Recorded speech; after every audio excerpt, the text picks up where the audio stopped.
What's going on, guys? It's the Bigs Podcast, episode number 14. And today we're going to talk about a group of guys who are locked out without a contract and where we think they're actually going to land when things get started. With me tonight, we're going to start with our reigning, defending, undisputed world heavyweight Bigs champion in 2021, a three-time champion, our commissioner, Ben Nisman. Welcome back to the show. How are you tonight, sir? Doing great, Joe. Happy to be back. Not happy about all this inactivity we've been having lately. I feel like we got spoiled for a little bit, especially as Mets fans. But now we're in this static environment. We're used to 12 months round getting something to talk about. I'm starting to get a little nervous, and we have a lot of guys out there that will find homes eventually. Where we just don't know yet. We're all playing the waiting game right now, Joe. No doubt, no doubt. And that lockout video will be there eventually. I don't want to do it right now. I'm too sad that we don't have baseball. And we're looking at a list of guys here that could fill an all-star team. With us as well tonight, in the middle of a snowstorm, getting a snow day from school tomorrow, Mike Haber. How are you this evening, sir? Doing great, Joe. In a great mood. 3 days off. I'm psyched to be here, psyched to be talking baseball. You know, I feel you. I feel you, Ben. The sentiment is there because, you know, just watching MLB Network, they're like running out of stuff to talk about too. So, I mean, I'm psyched. I'd rather be talking to you guys than watching MLB Network, but that's any day of the week. So happy to be here. It's getting scary. Like not only where are these guys gonna sign, but when? Mm-hmm. Like, is it gonna bleed into spring training? You know, so it's exciting. The season is supposed to start in 84 days, gentlemen. That is not all that far out. Pitchers and catchers are supposed to report in like 6 weeks. That is insane. We don't have a deal. We've got to get something here. In the meanwhile, we've got to be having something to talk about. So let's talk about these free agents. And let's start right at the top with the guy who arguably had the best season last year in his walk year. And a guy that I think we've all sort of seen this coming, that if he could ever have put a good 150 games together, it was going to be a great season. Carlos Correa is a free agent. Ben, I'll start with you because I know how much you like Correa. And I want to know where you think the best landing spot for him could be and where you would like to see him go. Yeah, it's a great question, Joe. I feel like I have a really big question on my mind, and it's a team like the Detroit Tigers. Like, how far are they trying to go with this right now? Because they just signed Baez, right? Why not put another guy from Puerto Rican, a counterpart that he's close with?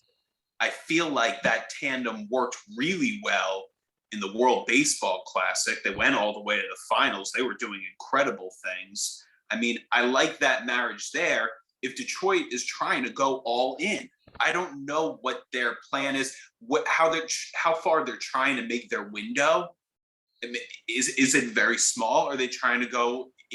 I mean, Correa is at this point 27 years old. So you can go with him now, probably for a 10-year contract, and feel comfortable with him. He's a big guy. I could see if he's a shortstop now, he'd probably be a very, very good second or first baseman, in my opinion, maybe even third baseman if you want to take his legs out of the equation a little bit more as he ages. So I like that spot for him because Detroit is already doing all these big things. They're putting together a roster that's going to be dangerous in an always fun AL Central. So that would be my feeling right there. If you're going to get the one guy, why not just try to go for it? But I don't know what their plan is at this point.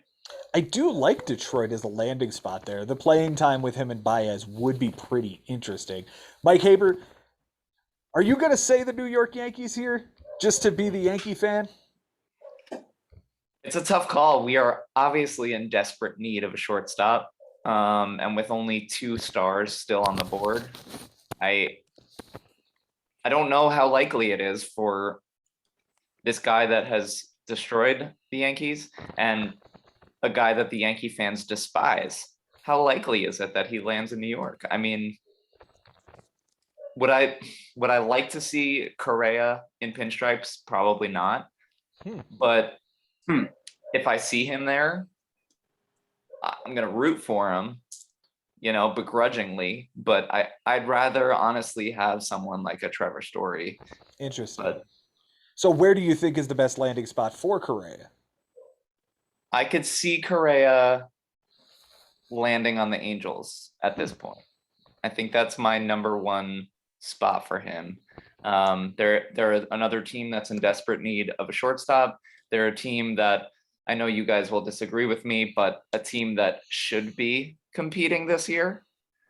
I know we say that. I don't disagree that they should be. I'm saying that they won't because they never do.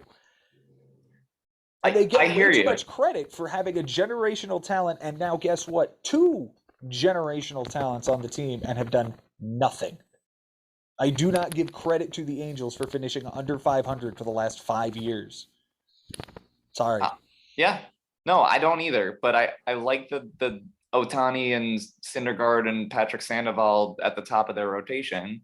And I have a choice to fill that in a little bit later on.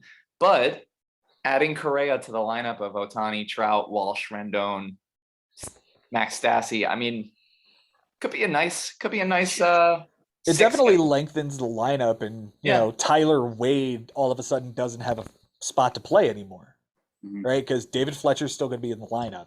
Yeah, I would think so. In fact, I would feel like it might benefit a guy like Fletcher if you say, okay, Fletcher, you're the number 9 hole guy all season round, you know, because him being messed with, and I don't blame, that manager, he's going to do that and just like try to do it because he can, you know, so he's going to play with the options. But if you can find a home, that's how you unearth a player sometimes. And Dave Fletcher showed signs, and then he showed he could be exposed. But I mean, you add another hitter like Correa, that's just, I mean, the pressure is off at that point. You'll get so many more pitches to hit if you add another, I mean, in my opinion, a superstar type hitter. And we're talking, a 10-year contract is what you're going to have to give Correa. So Correa is going to be an Angel for the next 10 years. Mike Trout is going to be an Angel for the next 88 years. Rendon's going to be an Angel for the next 7 years. Jared Walsh is still arbitration eligible. Like, now you've created your core on the lineup side, but there's still no pitching. And I hate, look, I don't think the Angels have been run well in a generation. Like, ever since the 2002 team that went to the World Series, like, that was a good team with a lot of depth. And we really haven't seen it. Like, who's the best pitcher of the last 20 years for the Angels? Is it Jared Weaver? Probably. Yeah. Where would Jared Weaver rank among the best pitchers for every other Major League Baseball team's best pitcher in the last 20 years? Where would Jared Weaver rank? My argument would be last. Great point. I mean, it's an excellent point, man. But at the same time, like, sometimes a team can get in the playoffs with like 1 or 2 good pitchers. Look at like the Giants of 2002. I mean, Barry Bonds basically kept them in it. The guy, Jason Schmidt, was their best pitcher. Like, for some reason, he was very good. But that wasn't an outstanding rotation. You just need one guy to kind of break out for you. You can't go in with like 0 pitching. I agree with that. But sometimes you have enough thump that you could just win a bunch of games, go on, an 11 out of 15 kind of streak when you're just thumping them out, like just going through series after series, sweeping series, taking 2 out of 3 and going on this crazy streak just because you're hitting better than most teams. It seems at this point, and I feel like both of you would agree, they are going to, if it's not Correa, fine, they're going to add another hitter. Yeah. This team is without question going to add another guy. And can you even imagine the possibility, regardless, okay, say it's not Correa, we're going to list a lot of these guys now that we might say is a good spot. That would be a good fit for the Angels. I agree that the Exactly. Angels need a lot of work to be done. For me, Correa's best landing spot is just to go back to Houston. Just go back to Houston and take the money and go finish out your time with Altuve in this kind of jaded team that we have. Him, Altuve, Bregman, Gurriel, Tucker, Alvarez, Tucker, like this team's pretty together, and they're going to compete for a while as long as they can bring pitching along. But I would feel a lot better about their situation than I do the Angels. No, I'm all in on him going back to Houston. You think Houston's going to put money into that right now? I don't think they're going to. I think they have too many other guys that they're going to be worried about signing in the future. They can't sign everybody. No, they didn't sign George Springer. Mm-hmm. They didn't sign, they didn't bring back Josh Reddick for what that's worth. Verlander, Greinke, that's all off the books now. None of those guys are going to be back. I mean, Verlander's back at $25 million. Greinke's not coming back. They're going to want to sign Alvarez eventually. Mm-hmm. They're going to, I would think that when Altuve becomes a free agent, that's kind of like their franchise player that they would try to make sure that they hold on to. Kyle Tucker, they're going to want to hold on to it. I mean, that guy isn't a free agent anytime soon, but I'm just saying they're going to want to continue to free up money where they can. If they can let go of Correa, that's more money they can free up for the future. So, and maybe one of these starting pitchers that are very, very young becomes a star. It's another guy that they might have to. So, my guess is no on Houston that happening. But I could be dead wrong, and you could be right on. And he is back there, but I just don't know.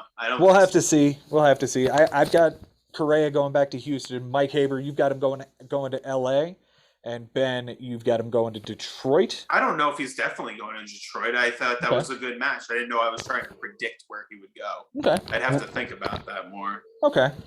Well, let's move on to the next guy, and we mentioned him here in the conversation, the other big shortstop yet to sign, Trevor Story, who, if we're honest, probably lost a lot of value this past season. He wasn't exactly the Trevor Story that we had seen in years past. Ben, what do you see as an outlook on his free agency, and where would be a good fit for him to go? You know what?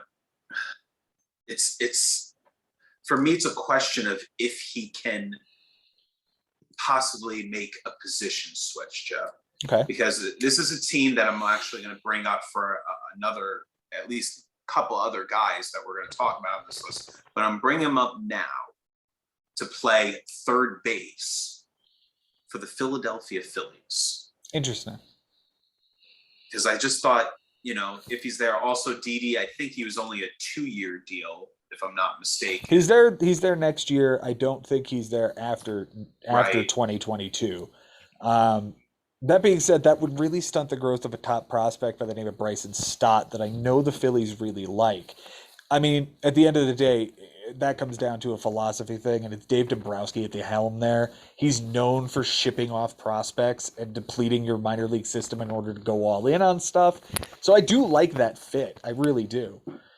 You take a look at what Dombrowski did in Detroit, where he traded off all the prospects to go get like Joaquin Benoit at a deadline, or when they pushed toward the World Series. That all being said, I do like Story in Philly. I mean, I hate it as a Mets fan, but that would be the fit is nice. Even if you do bring him in as a shortstop, like Didi wasn't special last year.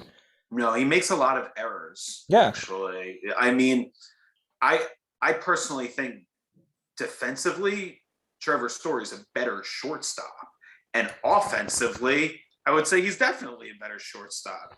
Yeah. So I think he's a better replacement. I just know Joe Girardi likes Didi. So the other thing to me, the first, I'm sorry, hold on to that. Yes, I know. But I was just saying, to me, it's just, I think the jury is out with Alec Baum. I think he might just be a bad player. But I mean, we don't know what the Phillies are thinking. Maybe Dombrowski is thinking. this is the guy like of our future, so we don't need a guy like Trevor Story, Yeah. So All I'll say, Alec Baum aside, if the DH comes to the NL, then you don't have to really worry about that. You play Story at short, and if you really want to get Didi's bat in the lineup, you can DH him. You can shuffle some of this deck, and it would be all right. Mike Haber, what about you? Do you have Trevor Story going to LA as well? No, I have Trevor Story going to New York. And this, like I said earlier, this is on my wish list. I don't think it's actually going to happen, honestly. But I know that the Yankees need a shortstop. I just don't know if they're going to spend on a first baseman or spend on a shortstop. I don't know where they're headed. If it were up to me, Trevor Story landing in New York would be my preference. The only thing there is that he's another right-handed hitter, but like at this point we've kind of committed to that. He would have his double playmate DJ. Not if you go trade for Matt Olson, but that's a whole nother matter. That's but for him to get to play with DJ LeMahieu again would be really nice to put that tandem back together. And he saw what DJ did in New York after leaving Coors, and I think that the Yankees haven't had a speed guy in their lineup in a long time, and Story could help ignite some of that. How dare you? How dare you disparage the name of top speedster for the last decade on the New York Yankees, Brett Gardner, sir? How dare you? Yeah, he's going to come back next year, right? Like, really he's going to be the last signing. He's going to sign for like $1 million to sit at the end of the bench and hit. And then play center field when our team inevitably gets hurt. Yeah, exactly. For me, yeah, Mike, I gotta say, when you said you saw Trevor Story playing in New York, I wasn't necessarily sure if you meant the Yankees or Mets, because I actually just saw a podcast from some guy who was seeing other. I don't know the sources specifically. I think we're just gonna have to talk about it another time, or maybe Joe can research them during the show. But things about Trevor Story landing spot potentially being the Mets. So I don't think it makes sense for the Mets at all. I just because you said New York, it was very cryptic for me at that moment. Most recently, there are some guys saying that the Mariners, Astros, Red Sox, obviously Angels, Yankees, and here's the team I'm going to go with. I liked the idea that you had, Mike, where you talked about bringing DJ LeMahieu and Trevor Story back together. What if you put him in St. Louis and put him with Arenado again? Because that really seems like a cool idea. This is all of a sudden your new leadoff hitter. You're not counting on Tommy Edman as much, and you've got Story, Goldschmidt, Arenado, O'Neill, Edman, Carlson. That lineup's deep. That lineup all of a sudden is very deep. And if Harrison Bader is anything, like, here's your opportunity. Yeah. I really like Story to St. Louis, and Brian Lebo is going to love that I picked him to go there. Good call, though. I mean, that really does make that lineup very good. Yeah. Absolutely. Let's talk about the next guy. And Ben, I will go back to you first on this guy. It's one of those stories that I'm pretty shocked is going to end the way it is. It's Michael Conforto leaving the New York Mets, and he's going to have some sort of landing spot. Where do you see as a good spot for him to land, to kind of retool after this dismal 2021? And I'm just not even sure what kind of money he commands on the open market right now. Like, because what is a guy with a season like that, or the team that had him? I mean, Michael Conforto is, part of an end of an era for the Mets. He's one of those last guys from that 2015 that just, all of a sudden, it's just like it's DeGrom, and it's basically no one else is left now. So the fact that we're willing to just sign a bunch of people and cut ties is already saying something. Mm. That being said, right now I feel like there is an open outfield spot for the Angels. I don't know. I could see him there, but it's not the greatest fit. Right. I'd rather the Angels get somebody else. But Okay. All right. Mike Haber, do you have a landing spot for Michael Conforto? I do. And what Ben said, I think, is actually important to where I'm going to put him. I don't think he garners a lot of money at this point. I don't. So I'm thinking kind of a lower level team as far as finances go, but a team that still competes. I like him on Milwaukee, and I like him there because, okay, so their outfield stands right now with Yelich, Hunter Renfroe, and Lorenzo Cain. Yelich and Cain have been relatively injury prone in the past few years. And with the talk of the DH coming to the NL, I feel like this is a really nice fit. And if you look at their bench, Milwaukee, like they don't have a lot of other outfield depth. So I feel like adding it's whatever Conforto, Tyrone Taylor is. Yeah. So I feel like adding Conforto, like you can spell Christian Yelich, you can DH, you can rotate DH Christian Yelich. I would most certainly take that up. The one thing I notice about the Milwaukee lineup is it is lefty heavy. Colton Wong, Christian Yelich, Rowdy Tellez, Omar Narvaez. Like you add Conforto, that's another interesting dynamic there. But it really does lengthen the lineup all of a sudden. Yeah. So I kind of like that actually, and I like the idea where you were going with the mid-level team that likes to compete. Doesn't this just feel like a move that the Cleveland Guardians would do? Like this just like they did Eddie Rosario. They've done, other corner outfield guys like Conforto, and you put him in the lineup instead of Bradley Zimmer or whatever the hell a Steven Kwan is. But don't you think like Eddie Rosario or a Cesar Hernandez still got less money than Conforto is going to get? What do you think Conforto is worth right now? I have no idea. I know. I would think like what I would pay him, like maybe 10 mil a year is. I mean, I wouldn't even give him that, but I'm guessing. He had 14 homers, 232 5 years, batting 50 average. million. Yeah, I mean, I would give him 5 years. I would do 2 for 25. I would do something like a Carlos Santana's most recent deal with Kansas City. 2 for 25. Yeah. I just.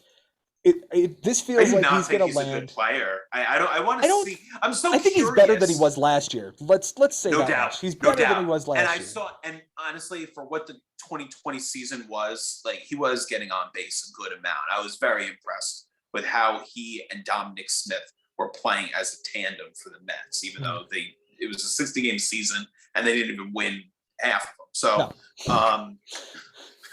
No, we were terrible. We've been terrible for a the fact that they let every single team basically get in, including under 500 teams like the Astros and 500 teams like Milwaukee that get to hang a banner up and say "Wild Card 2020," right? Like they did something, and the Mets still couldn't get in. Yeah. Anyway. All right, so I've got Conforto going to Cleveland, Mike to Milwaukee, and Ben, you see a decent fit in LA. Let's talk about another corner outfield guy, left-handed bat. Really had a nice 2021 season when he was healthy. Where's Kyle Schwarber going to end up this year? Mike Haber, let's start with you. You saw a lot of Schwarber while he was on the Red Sox. I did. I actually had 4 possible teams for him, so I won't name all 4. But I'm kind of torn between him returning to Boston, because I could see that, and Seattle, because I could see that as well. Interesting. Why Seattle? Why Seattle? I like the rebuild that Seattle's doing. I think they're close to a playoff team at this point. Mm-hmm. I think Kyle Schwarber would help Where do potentially you have put him? them. Where do you have him fitting though? Like, where are you putting him? I mean, I could see him playing left field. Okay, so that's going to block Julio Rodriguez from coming up. He's the top prospect. Well, DH, left field, etc. Right. Like Um, they already have a kind of nice outfield with Kyle Lewis, Jared Kalenic, Mitch Haniger. Now you're going to throw Julio Rodriguez in there. yeah. And there's whatever a Jake Fraley is. It's a little crowded already. If they had a vacancy at first base, I could see that because I think Boston was doing that for a period of time late in the season.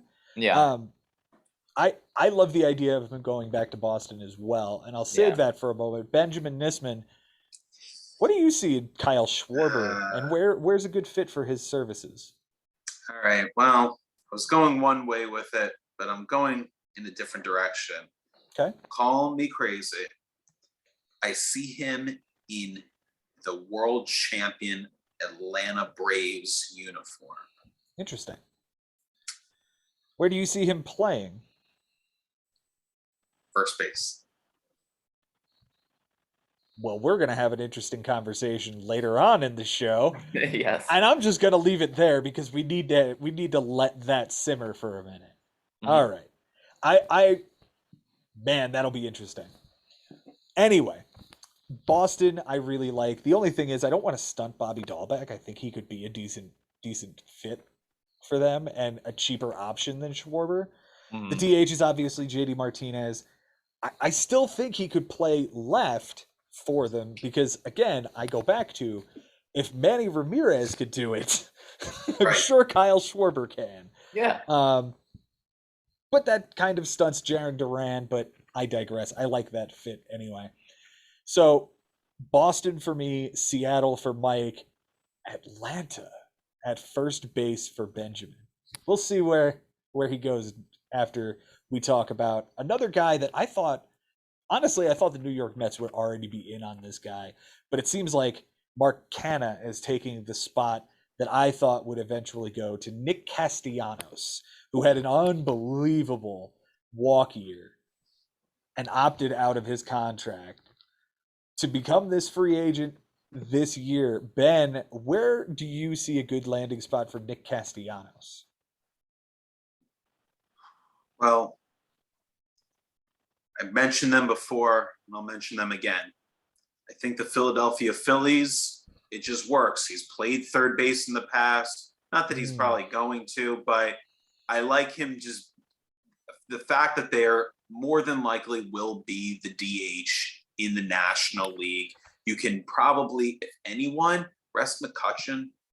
Oh no, McCutchen's gone now. McCutchen's They let gone. him go. Their They let him outfield go. right now is They can let him Harper, go. Hazley, and Mickey Moniak, whatever those guys are. Right. No, I forgot the McCutchen. Yeah. Then I just realized, yeah, he's gone. But you have him. You can with the DH, you can rest guys like Segura. You know, there's a lot of different. Reese Hoskins probably would need a day off once in a while. I don't recall if Nick Castellanos could play first. From what I remember, it's just strictly the outfield right now. But I mean, this is an athletic guy, and honestly, to me, potential for 100 RBIs every single year. Just, I feel like he's always got that kind of potential, even with disappointing Detroit Tigers teams. I've always felt like he's a competent hitter, good at bats, just dangerous in like during a rally to just get that like 3-run double. I mean, he's just one of those dynamic hitters that I really like amongst all of the bunch. He's one of those guys that's extremely underrated every single year. Incredibly high prospect from the MLB network. If I'm the Phillies, I snag him. Yeah. I don't want to root against this guy, so I hate the idea of him going to Philly, but I can agree that it's a really good marriage there. Mike Haber, where do you see him landing? Well, Ben took my number one choice there. So I'm gonna pivot and I will throw him into San Francisco. So I like that fit. As of right now, they've got Lamonte Wade Jr. as a left fielder. They have Yastrzemski as a right fielder. But as far as DH goes, I mean, I'm not sure unless Wilmer Flores is their guy. I like Nick Castellanos. I think he makes that lineup a little scarier. And the Giants are always competing, and they're going to compete this year as well. And I think, they lost Chris Bryant to free agency, but this is a right-handed bat to really fill that spot. So I could see them signing this guy, him adding a little bit more pop, a little bit more fear in the opponent. Yeah, that would be a really nice fit out there. The only thing is, it doesn't really fit the way they're constructed. We saw last year they went on to win the most games in Major League Baseball, and you never knew who was going to be in the lineup every day. So penciling him into right field or left field every day just doesn't seem to fit the Giants mold for me. However, what if he goes back to Chicago? But what if he goes to the White Sox? They don't exactly have a right fielder right now. They've got Eloy Jimenez in left. They've got Luis Robert in center. And right now, Adam Engel lines up as their right fielder. And that, to me, doesn't really do it. Well, here's the thing about that, though, is how much are you willing to pay Castellanos? What did he just have? He opted out at how many million a year? He was opting out at 16 million a year. I thought it was 13. Wow. Yeah, he had 14 and it was 14 million for 2021. He was due to make 16, 16 and 20 in the final 3 years. Turned it down. Wow. Yeah. So I guess you got to go 20 a year. And how many years? So 4 for 80? Let me do 4 for 80. 4 for 85 to get him in. Okay. So Abreu's a free agent next year. Bye. Love you. Love what you've done for the organization. But unless you're coming back on a much more inexpensive deal, I'm sorry, you gotta walk. What if he has an explosive season? Okay, don't you have to consider it, considering what he's done for your team? He had 100 RBIs, for 5 years in a row? Was it 4 years? 5 out of 6 years? 5, 6 out of the 8 years that he has been in the major leagues, he has had 100 RBIs. He's also 35 years old right now. I can't.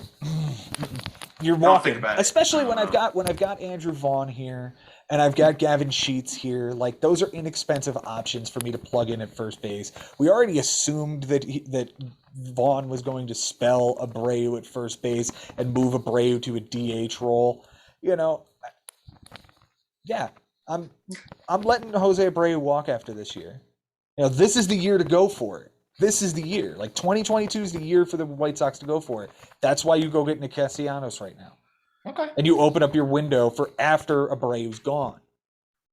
If you could front load or backload the contract so that you save money now and you give him $15 million this year and more on the back 3 years after Abreu's gone, that's even better. Mike, where do you have Nick Castellanos going? I had him San Francisco.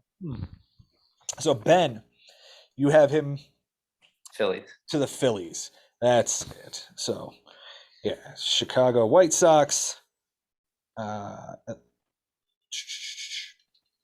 Ben had him to the Phillies and Mike to... God, I'm losing it right now. Where did you have him go? Giants. San Francisco Giants. All right. So first pitcher here we're going to talk about just came out of the Chicago White Sox. Carlos Rodon finally put it all together and had a really good season in 2021. Mike Haber, where do you see this guy going? I would be tempted to put him with the Dodgers. I see Andrew Heaney currently potentially in their rotation. I see David Price currently in their rotation, who, hey, he could be something, but they lost Kershaw. I think this is a nice replacement, a nice fill-in. I don't think the Dodgers rest on their laurels here. I don't think that they're content with this rotation going into the year. I mean, Buehler is great. Urias is great. That's 2 stars, the front of your rotation.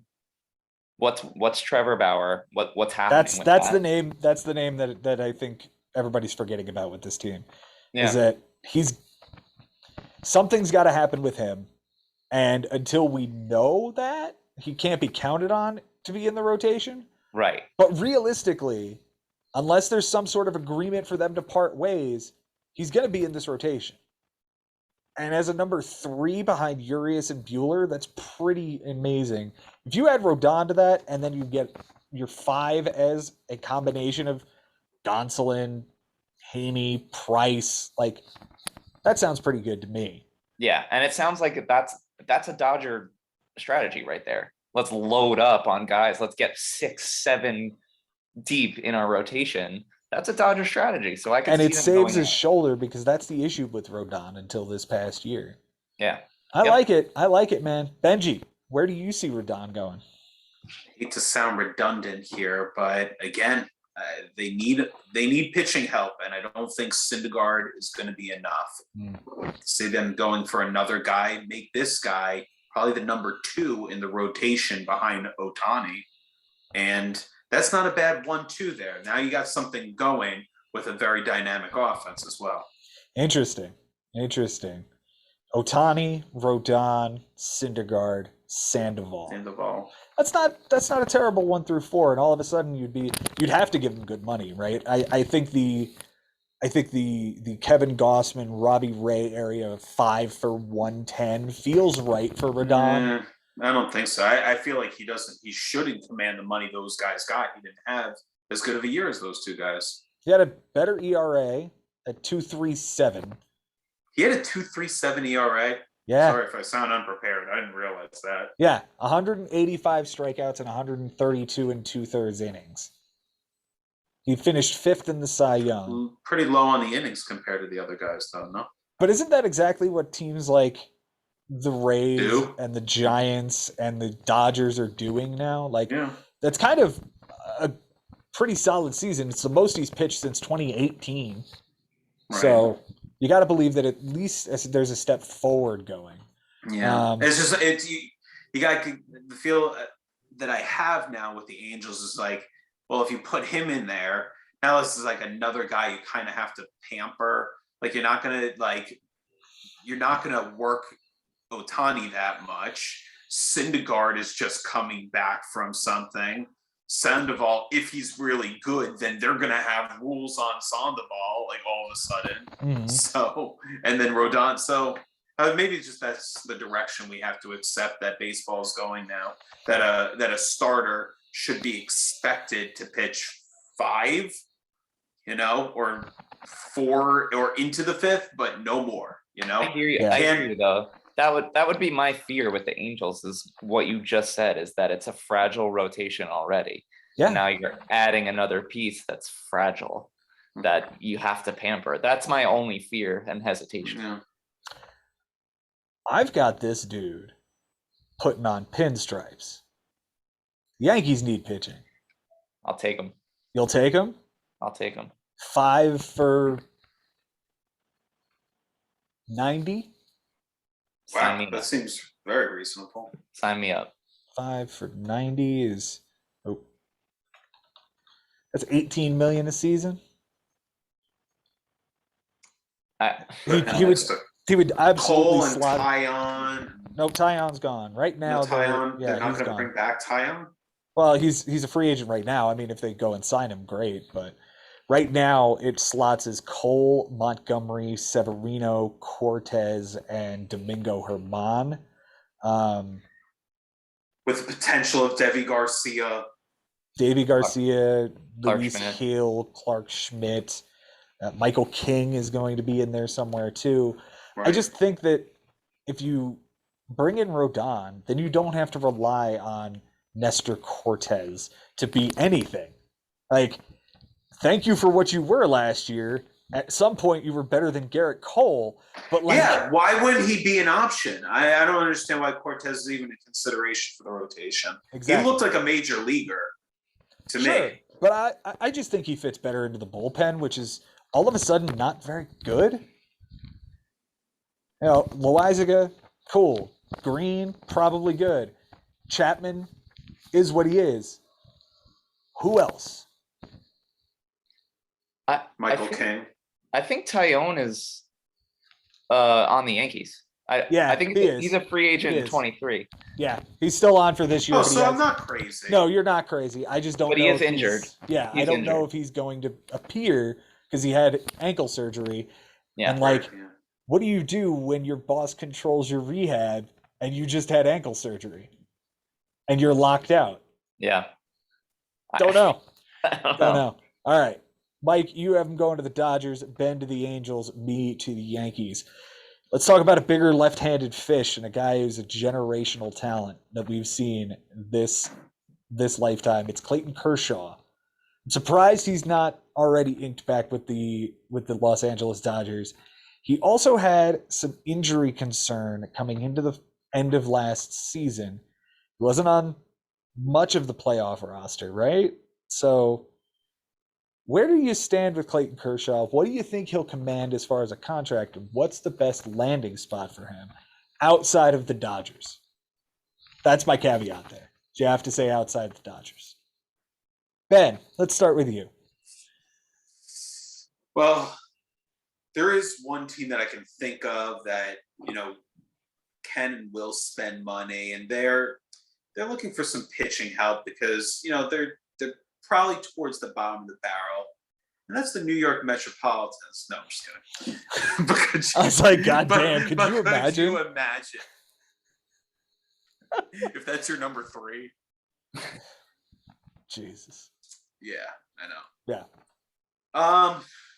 Well, I feel like this team, it was weird that they signed one guy, but then it made me think okay, so maybe they're going in a certain direction. So, look, I do think that at the end of the day, the Dodgers and Kershaw find a way to make it work. I don't know why it hasn't happened yet, but I think they figure it out. If I have to pick another team, okay. I'll say the Chicago Cubs because they signed Stroman, and wouldn't it be cool if, then you add Kershaw to it? Then it's looking like it could be a potential rotation for, if your window is in the next 3 or 4 years, because Kershaw's only 33 years old. I feel like, and the fact that the 2020 season, they used him a lot, they did, but it still was a pretty short season. There isn't as wear and tear on the arm as it would have been if he had to deal with a full 2020. Didn't really play in 2021 from what I remember. And then you could probably get 4 or 5 good years out of Kershaw. Kershaw has almost 2,500 innings on his left arm already. We forget that he broke in as a 20-year-old, throwing 107 innings back in 2008. At this point, he's had his worst year since that year. 3.55 ERA, a 10-8 record, 121 innings this season. But again, he came into the postseason and didn't look right. I mean, there's some injury concern here. I don't think he's going to command so much money. The team I'm going to go with here, I thought you were going in this direction too, Ben, when you said that it's a bottom of the barrel kind of rotation and they just signed a guy, and Texas Rangers. That was my choice right there. There you go. What if Texas goes out and does this? And for a guy who was born in Dallas, Texas, and graduated high school in Dallas, Texas, this is that fit. Yeah. Him, Corey Seager, put them back together and let's see what you got. Mike Haver, what do you got? Well, since I took yours. Yeah. Can't you just agree?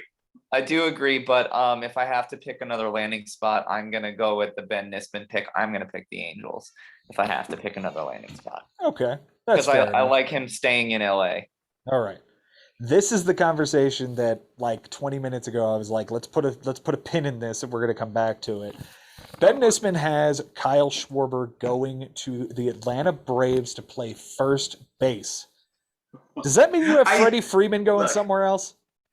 Look, I said first base because I wanted to stir the pot, but I could just as easily have him in the outfield somewhere as well as playing first base. But I do have Freddie somewhere else. I just feel like, in my opinion, the Braves reached nirvana. They don't have to necessarily look.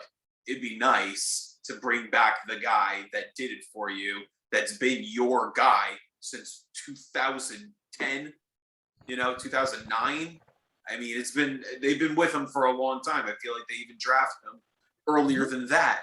So I just feel like it's the end of the road for him, and I feel like he ends up being a Bronx Bomber. So to me, I think that it's a rough, brutal offseason for the New York Yankees if they don't sign one of these four guys, Freddie, Correa, Story, or if they trade for Olsen. That would be the four guys. So otherwise, I think it's disappointing to me. Even if you get Rizzo and Soler and maybe some like possible pesky guys, maybe you even sign Castellanos. But like, you don't sign one of those. There was so many options for shortstop. They're in such dire need of a shortstop. They don't even get one of them. Well, then they better get a superstar slugger, and Right. This is it. Right. Interesting. I know Mike Haber must be loving the thought of Freddie Freeman in pinstripes. Shout out to Frank Bucco, who would probably be throwing us through his wall if he lost out on Freddie Freeman to the Yankees. Mike, where do you think's a good fit for Freddie Freeman realistically? Other than the Yankees now, because, Am I allowed to say Braves? You can. I'll let this one go just because I'm pretty sure this one's as realistic as Kershaw going back to the Dodgers. I just like having at least some outside feelings about it. Yeah, see, I can't see him leaving the Braves this year. I think that this is a franchise player. If they're like, this is an Altuve for me, and I can't see him going somewhere else. And the thing is, like, there are a lot of teams with first base vacancies, but like, are they teams that are competing? Are they teams that are willing to spend what Freddie Freeman deserves? And I don't think that's the case. So I see him either landing with New York, like Ben said, but realistically, I see him re-signing with the Braves. Okay. What if he goes to San Diego? Bye, Eric Hosmer. Exactly. Yeah, what happens to Hosmer? You would have to unload him in some form or fashion, or I feel like he was the guy that got paid, though. Oh yeah, he got paid. He got paid. He's owed a lot of money going forward. So you'd have to find somebody who needs a first baseman. Like they were trying to send him to Texas this past year, or was it Detroit? So they were talking about a couple of places to try to send Hosmer to offload money or like pay them to take him. So I don't think he's anchored in as the first baseman of the Padres going forward. Plus, we're also talking about the NLDH, so like we do have that option too. Mm-hmm. But yeah, I think the Padres just this past year have shown that like, okay, we've got a team that can compete, but they still need to do work here. They've put a lot of loud pieces together, like the Padres have done in the past. Yeah. Without a lot of success. Mm-hmm. So if they go grab themselves the first baseman on the market in Freddie Freeman to put in the middle of the lineup around Tatis and Machado and Cronenworth and Grisham, you've got a pretty nice lineup there. I like that spot. Yeah, I remember that first go at it that they had when they brought in Will Myers, but they brought him in with a Justin Upton and a Matt Kemp. Mm-hmm. And they were like, this is our outfield of the future. Like, look at it. And you're like, yeah, okay. And then 2 years later, Upton was gone, Kemp was gone. Like, they just unloaded it real quick. And they were like, okay, we'll stick with Will Myers. Will Myers used to be a first baseman, moved pretty easily, transitioned to the outfield. Could we see something like Hosmer doing that if Freddie was to sign with San Diego? He's an athletic guy. Mm-hmm. You could probably hide him out there. I didn't think Will Myers would be a competent player out there, but he's even played center field. Yeah. The one thing I'll say about Hosmer is that he can opt out of his contract at the end of the 22 season, and he's only owed $13 million after that, and he'll only be 33 at that point. I think he can do better than that. So he might just flat out opt out. In any event, we'll move on to the other first baseman, Mike Haber. Let's start with you on this one because this is a guy that you're pretty familiar with, having seen him in pinstripes this past season. Anthony Rizzo. Where's a good fit for this guy? You know what's really strange is like, we're talking about Freddie Freeman, we're talking about Rizzo, but like when we don't mention Luke Voigt when we talk about the Yankees. And like, I don't really know why that is, but for some reason the Yankees just don't seem happy with him. And I didn't like how he called his teammates out last year. Yeah. I think more realistically than Freddie Freeman, I think the Yankees go out and re-sign Rizzo because I think they loved what he did last year. I mean, he was pretty good in pinstripes. I mean, he came over and really solidified the left-handed side of the plate for that team. Mm-hmm. And between him and Gallo, they put up a decent amount of power. I mean, 8 homers from Rizzo in the 49 games he played.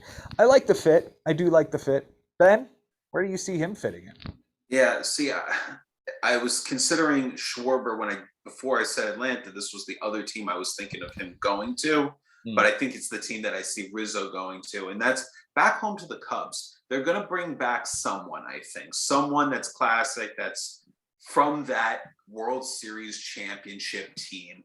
I don't think they're going to shell out for Bryant. That would be the most expensive one. And between Schwarber and Rizzo, hard to say who gets more money, but I probably would say Schwarber. I think that explosion that he had at one point during the season is more than whatever Rizzo it could bring to the table, even though clubhouse-wise, Rizzo is probably one of the best guys that we're going to have on this list. No doubt. But I would say, if I had to pick, I would say that Chicago brings him back to be their first baseman, a guy that can mentor the next guy, and just have something that fans would really be like, okay, they signed Stroman. Like, this will be a fun team. Interesting. I do like that idea of one of them going back there. And if it is going to be the guy, it's going to be Rizzo. He was kind of the first piece that they got there. He's the guy who caught the final moment of the 2016 World Series and put the ball in his pocket, the son of a bitch. I would have loved to have that ball. Sure. I like to look at where players are from when I'm talking about where they're going to end up. Anthony Rizzo, it's no secret, is from Parkland, Florida, which is where the terrible shooting was. What if he goes to Miami? They're going to sign somebody. They already signed Avisail Garcia. It's not unlikely that he's going to just all of a sudden continue to be like, I don't think Rizzo's going to command the amount of money that Freddie Freeman would, for example. And I like Rizzo being a kind of leader in that clubhouse for a lot of young kids that are coming up. He's been there. He's been part of a young core that got all the way to the promised land. You've got this new core of Marlins coming in. I think Rizzo's a nice name to have there. I know what somebody's about to ask about Jesus Aguilar, because the NLDH is coming. Let's put that out there. So it's a decent idea to move Aguilar to the DH spot and put Rizzo there. Also, Aguilar's a free agent at the end of 2022 anyway. So if you don't want to pay him on his after the final arbitration year, you let him walk and go get his deal, and you've got Rizzo there to back him up. Thoughts? Good idea. I think it makes a lot of sense. Like you said, having that veteran leadership in the clubhouse, and the fact that Aguilar is a guy that, now you're not going to go and sign Aguilar even if he has a great season. You're not going to be able to afford that. So why not sign a guy that's affordable now that you can control for 3, maybe 4 years? Exactly. Let's move on to the other of the former Chicago Cubs championship team. That's Chris Bryant.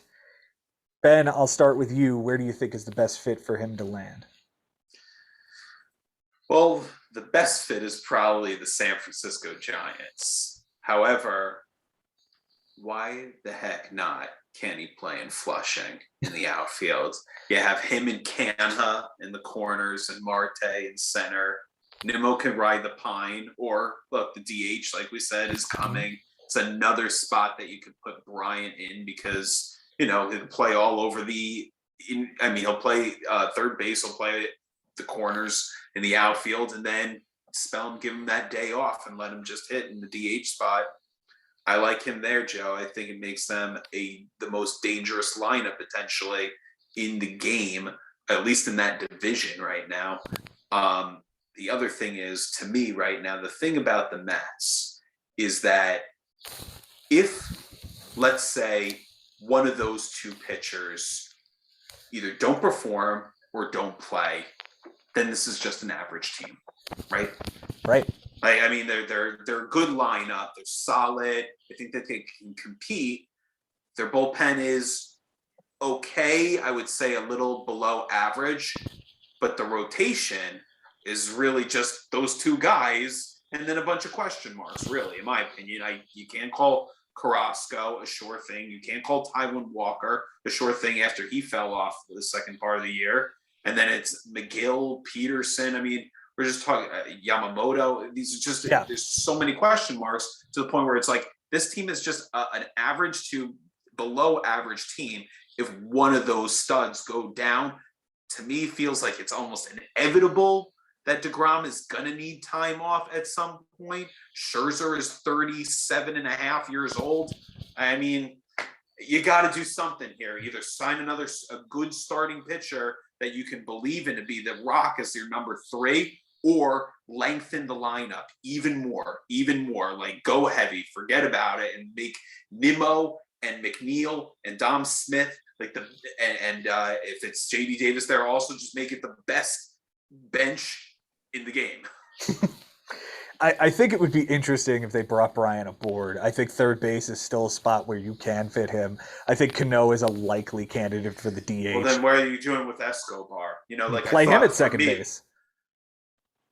Yeah, play Escobar at second Cano base. Okay, I thought Cano was I would put Escobar at second, McNeil on the bench, Cano's your everyday DH, and sign Chris Bryant to be your third baseman. There's no reason you can't do that. And you still have the luxury of moving those pieces around because Escobar can play multiple positions, because Bryant can play the outfield and potentially first base, which makes Dom Smith kind of expendable, makes JD Davis a bit expendable. Definitely McNeil. Jeff McNeil expendable. Those three pieces you could certainly put together with something else and go get you, something from Oakland. Go get a pitcher. Go get Manaea. That's my choice. He's lefty. That's why. Mike Haber, where do you see Chris Bryant landing? I got kind of a creative spot for him, actually. Okay. A team that is so close, that's on the verge of a championship, of being a powerhouse, and that's the Toronto Blue Jays. I like it. I see like Chris it. Bryant playing third base every day, and even spelling some of those guys in the outfield that need a day off. Gurriel, Grichuk, Teoscar, Springer. And if Springer gets hurt, you got a backup center fielder right there. So I love it. I think it puts this team over the edge. Look, Santiago Espinal is slated to be their third baseman starting next season, and he's batting ninth, and he's not anything special. I love the fit. I think that would be an incredible addition to this lineup. And I could see a way it would happen. It'd scare the shit out of me. Yeah, no doubt. So now I got to find something other than San Francisco and Toronto and the Mets.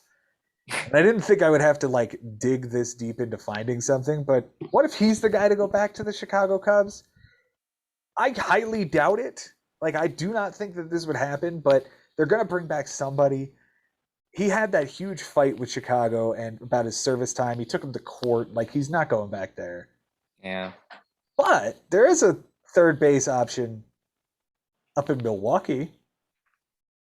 Imagine if Milwaukee went and signed that guy to play against the Cubs for a while. That's pretty interesting. I like that one instead. All right, last one here, boys, and then we'll wrap for the evening. It's the only closer on the board. It's the only closer that's out there that we can say will close almost no matter where he goes. Kenley Jansen. Other than the Dodgers, because we're just going to put that out there. Mike Haber, let's start with you. Where does Kenley Jansen go? Other than the Dodgers, I'm going to say Boston Red Sox. Nice pick. I like that. They've had a dumpster fire back there. I know. I owned Matt Barnes this year. Yes. Fucking mess. Benny, other than LA, where do you think this guy's going to go? Oh, man, though, it would be very scary to see him in Philadelphia because they have kind of an up-in-the-air sort of bullpen situation. Nera's taken off. I mean, there's not much there. I could see that being one. However, what if you move Alex Presley back a little bit and you make him the closer in Houston? Who's Alex? Pretty dangerous. What? Oh, Ryan Presley. Ryan Presley. I said Alex Presley. Yeah. Yes. It's Alex Presley. Alex Presley was a player. Yes, he was a player. Alex Presley. I've tried to sound so smart. Drafted by the Pirates. How about this guy, Alex Presley? He played for the Pirates. He did play for Houston. Alex Presley did play for Houston. So we'll give you that. We'll give you that. All right. It was Thanks. And it was in 2015 and 2014 when they were dog shit. Okay, so, let's rewind it back. All right, so let's say you move Presley back to the 8th, and you bring Jansen to Houston to be the closer. They already have a very, very strong bullpen. You add one more guy, move everybody back. Interesting. I don't hate it by any means. It's Graveman is still there, right? No, Graveman's in Chicago setting up Hendricks. Oh, right. I don't know if I see, because these two teams despise each other, the Dodgers and Astros. I don't know if Jansen specifically would be happy going to Houston. I could see they paid him enough. Yeah, if they paid him. Yeah, I mean, you'd have to pay the guy. Boston, Houston. Do we believe 100% that Drew Steckenrider, Paul Sewald, Diego Castillo are the guys in Seattle? Like, Seattle's got to do something here. And if they're believing that it's Ken Giles off of Tommy John surgery, I just feel like if you've gone out and signed the AL Cy Young Award winner, exactly, and you've went all in with all of these prospects, you can't neglect the bullpen. And all of these guys that I just mentioned, Sewald, Steckenrider, Diego Castillo, Ken Giles, our favorite Jew, Anthony Misowitz, all of these guys are really good in a bullpen, but none of them stand out as I'm the lockdown guy. Jansen can be that for you. I think that would be a really great signing and something that would be incredibly savvy for them in the AL. Right.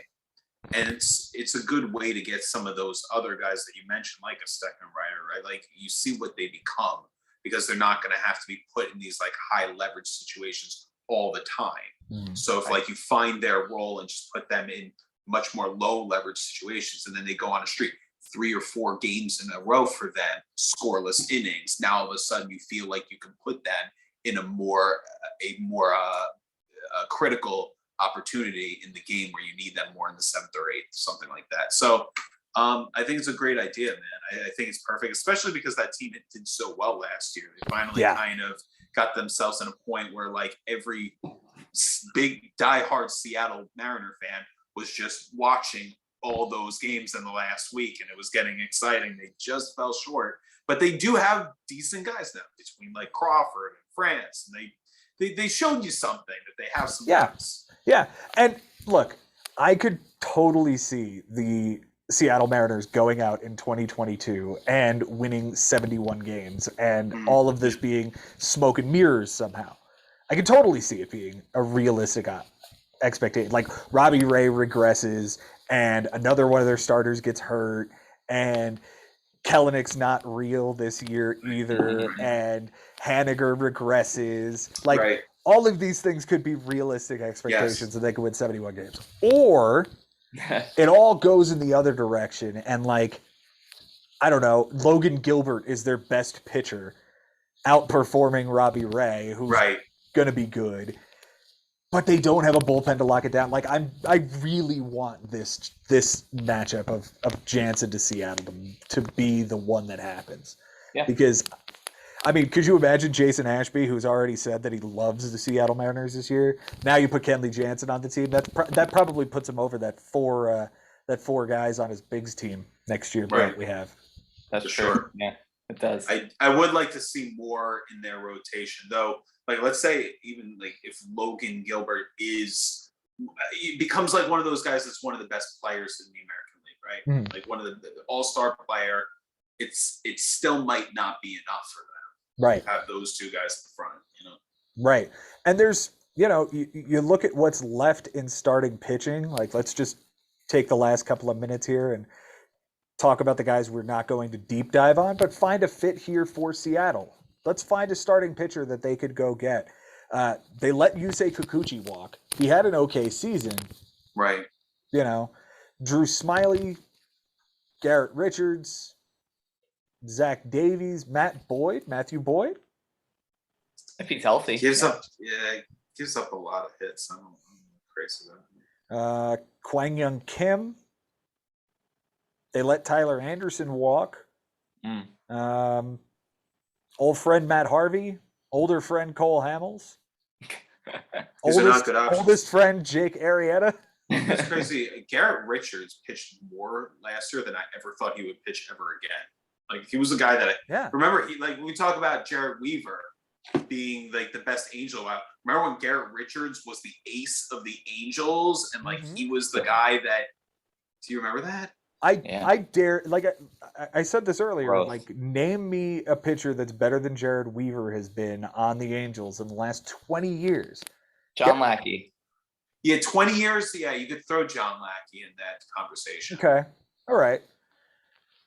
That's it then. It's That's Lackey it. and Weaver. It's still not very good. and Weaver still might be better. We'd have to look at those numbers up against each other. But as that's for a great free comp. agent- That's actually fun. As for a free agent this year, what if Seattle signs Zach Greinke? I mean, as a 3 or a 4, that works. Exactly. Like, just as a stabilizing guy in the middle of the rotation. What is he going to be able to give you at age 39? He gave a 4.16 last year, 171 innings. Wow. 11-6 record. In the same division. It's not like you're taking him outside of a comfort zone. I mean, like we said on a previous show, like, he's probably a Hall of Famer. It's hard to just say, if he wants to pitch, if he's a baller, he very well could could be done. Yeah, he very well could be done. But I think that's a pretty nice fit for him. I think that'll do it, boys. This has been a lot of fun tonight. Ben Nisman, thank you so much for being here, champ. It's a pleasure, as always, Joe. Thanks for having me. It was great being back. And I can't wait till we're talking about where these guys actually did sign, not where they're going to sign, because I'm getting antsy, Joe, and it's only January. I'm glad we got through November. We got through December. We still have January, February, and March till we potentially have baseball. 440% through. We need a little bit more, man. But thanks for helping us bridge the gap, as always. Absolutely, man. I'm disappointed that we're not talking about actual things that are happening in baseball, but just our predictions of what it can be. We're just going to have to be patient. I don't know that Rob Manfred and Tony Clark are going to come together anytime soon. Mike Haber, ending on a sad note, but thank you for being here, man. I hope you really do enjoy your mental health snow day tomorrow. Thank you. It is much needed. But this is my medicine for my mental health, is you guys, talking baseball with you guys. Always an honor and a pleasure. And enjoy your weekends. And hopefully we get some good news next week, guys. Let's hope so. Maybe next week we'll do a whole show on all the guys that signed in Japan and Korea and the minor leagues over the last few weeks. That'll be fun. In any event, thank you all for watching. If we wouldn't be here and we wouldn't be what we are without all of your support. Go ahead and hit that subscribe button and go ahead and subscribe if you're new to this channel as well. Follow us on TikTok, follow us on Instagram, follow us on whatever streaming platform you're listening to the podcast on. YouTube, guys, hi there. We're looking at you. Go ahead and hit that red button, subscribe, ring that bell so that you know every time we upload a video. I think that'll do it on my long-winded social media stuff. We're going to see a lot more TikToks here. We got a lot of bloopers, didn't we, Benji? Yeah, I was not strong as we had plenty of takes. Let's just say that. Yeah. This was maybe take 6. I think so. Thank you guys so much. Until next time, it's been real. It's been fun. It is always real fun in the bigs. We'll see you next time.